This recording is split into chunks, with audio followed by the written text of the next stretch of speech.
Welcome to MasterWriter Tips and Tricks. In this episode, we'll be talking about oxymorons. Oxymorons are words that seem to contradict each other, yet when used together create a more interesting description that reveals a deeper truth.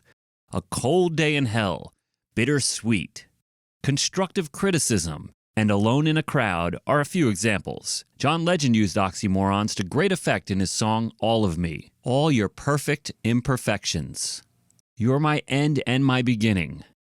Even when I lose, I'm winning. He makes it clear that he loves everything about her, even her flaws, and come what may, loving her is the only thing that matters, and it's all done using oxymorons. Whether using the creative writer or songwriter version of MasterWriter, you will find oxymorons under speech types.